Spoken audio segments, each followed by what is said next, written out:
Hi everyone, I'm Daniel, and in this video we'll talk about another archetype for Arkham Horror the card game. This one revolves around benefiting from getting attacked by enemies. I used to call this the Hit Me archetype, but it has nothing to do with the Rogue Survivor card with the same blackjack themed name, so we're going to call it Come and Get Me. Anyways, let's dive in. I looked through the card pool for any card that takes advantage of getting attacked by an enemy specifically, not just from taking any damage or horror. The benefits range from protecting another investigator, to getting in some extra attacks, to succeeding on future tests. A lot of these cards also give testless damage, which is a great way to help out in combat, even if your fight skill is relatively low. Getting attacked still is dangerous. If you're going all in this archetype, you'll need to make sure to have plenty of soak or healing. Additionally, enemy attacks sometimes do more than just deal you damage and or horror, like making you discard cards from hand, like this Yethian Observer, so this strategy has its limits. Lastly, Guardians and Survivors are the tankiest classes, so it's not surprising that all the cards we'll see today are from those two classes. Now, a fairly basic example of how this archetype works. Daniela Reyes, from the Edge of the Earth Investigator expansion, very clearly takes advantage of enemy attacks, even if they are cancelled. After an attack, she allows you to deal 1 damage to that enemy or automatically evade it. Both are very strong testless effects. It doesn't work with her own attacks of opportunity, so we'll go over some cards that make her get attacked before the enemy phase, which is when enemies normally attack. Thankfully, Daniela comes with her own card that does this too. The Mechanic's Wrench, as a free triggered ability, provokes an attack. Let's say there's a 3 health enemy at your location, and you have Mechanic's Wrench in play. Use the first ability to get attacked. Then, Daniela's ability kicks in, and she'll deal 1 damage back automatically. Finally, spend an action to do the second ability on the wrench. Note that it doesn't matter that the card is now exhausted, you can still use the second ability. With at least 7 combat going into the test, you'll likely succeed and deal 2 more damage, defeating the enemy. With no limit on Daniela's ability and no uses on the wrench, you can repeat this turn after turn. But even better is to find more ways to benefit, as we'll soon see. We'll now go over some payoff cards for getting attacked. First off, we'll see the cards that essentially give you an extra fight action during the round. Survival Knife comes in 2 flavors. The level 0 version lets you fight an attacking enemy after they've finished resolving their attack and after you've taken the damage. The level 2 version lets you do so before they get to attack, so if you succeed and defeat the enemy, you won't take any damage or horror at all. Note that in both cases, the reaction ability must be during an enemy phase attack. Counterpunch, level 0 and level 2, essentially work the same way as the 2 survival knives, but as an event instead of as an asset in play. Now we have a number of cards that deal damage back without making any kind of test.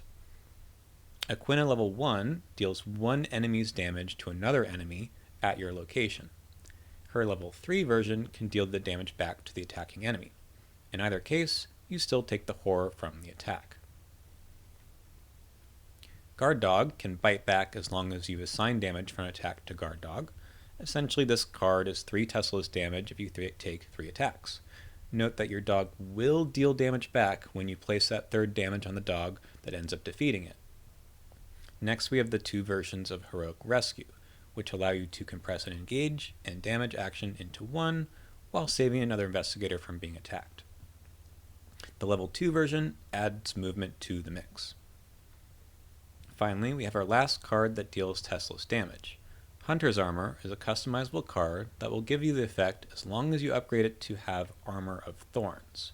This is essentially Guard Dog's ability on an item. Now let's look at a few miscellaneous benefits from being attacked. Lesson Learned is our lone way to pick up some clues in this archetype. Bangle of Jinxes helps you out on a future test after getting attacked. And Blood Will Have Blood draws you cards as long as you don't want to assign any of the damage to ally assets. Sorry, Guard Dog. Let's turn our attention to how to get attacked by an enemy in the first place. In most situations, if you're engaged with an enemy, you can just take an attack of opportunity by taking an action to do something other than fight evade, or parlay. But there are some other enablers which are useful for when you're not engaged with an enemy. These tend to have some nice payoffs too. Get behind me saves another investigator from being attacked, allowing you not only to benefit, but also not to take so much horror from the attack. And as we'll talk about more in a minute, getting attacked constantly can be a real tax on your health and sanity. Fend off is a cute way to take one attack now, but then that enemy will pretty much never attack you or anyone else ever again. Both of these cards deal some testless damage, but also have a great ability to make an enemy attack you. Toe-to-Toe is an excellent card that deals the enemy 2 damage back automatically.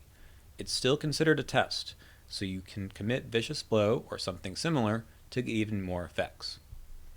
Guard Dog level 2 has more health than its level 0 counterpart and can trigger its ability off of taking horror, not just damage. Because its engage ability is a free triggered ability, you can even use it during someone else's turn. Great upgrade. Okay, here are some other cards you should consider if you're including the Come and Get Me archetype in your deck.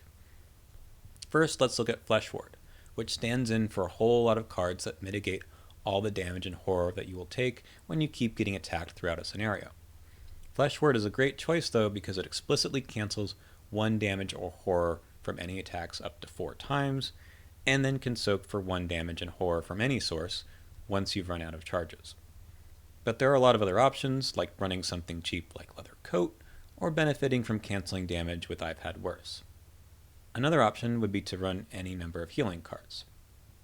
Next, we have Hand of Fate, which represents any of the cards that outright cancel attacks, like Dodge. If you're also running a Bless archetype, Hand of Fate has the added benefit of adding in a good chunk of Bless tokens. Canceling an attack isn't always what you want to do, because not all the cards we've seen today respond to a cancel attack, but some do. It's still a good idea to have 1 or 2 cancel cards in your deck for when you really cannot absorb another enemy attack. Finally, I've added Taunt to our list, which helps you engage enemies as a fast ability. Once they're engaged with you, you can do whatever you need to make them attack you. There's also a level 2 and level 3 version of this card, which draw you some cards and deal some automatic damage. Now, on to the most likely investigators to take advantage of this archetype. We've already talked a lot about Daniela, but one note here is that she cannot take Guardian cards above level 0. That's okay, because her ability is very strong, and there are some nice survivor cards that she can take. Next, we unsurprisingly have Calvin Wright. Calvin needs damage and horror on him in order to do very much at all. He'll be happy to take advantage of getting attacked. An early toe-to-toe is excellent because it's a reliable way to deal damage before your stats are high enough to succeed at any combat skill tests. Since Calvin can take spirit cards level 0 to 3, many of the Guardian events that we've seen so far are fair game for Calvin. Here's Tommy Muldoon, who benefits from assigning damage and horror to his own assets. It's as simple as letting a guard dog take a few attacks, dealing some damage back, and then shuffling the guard dog back into his deck to see another day, with some resources to boot. Next we'll look at Mark Harrigan. He's limited to the Guardian cards on this list, but getting attacked fuels his card draw engine. Any damage from an attack will draw him a card, even if it's placed on him. The limit on his ability is once per phase, so he can benefit from being attacked in the investigator phase as well as the enemy phase. He usually runs a decent amount of damage healing, so this strategy can run you the whole game. Finally, we have William York.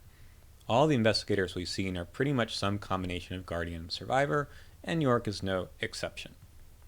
Like Tommy, he doesn't mind when his assets are defeated, so he's fine with taking some extra enemy attacks too. York stands out by how quickly he can get those assets back into play.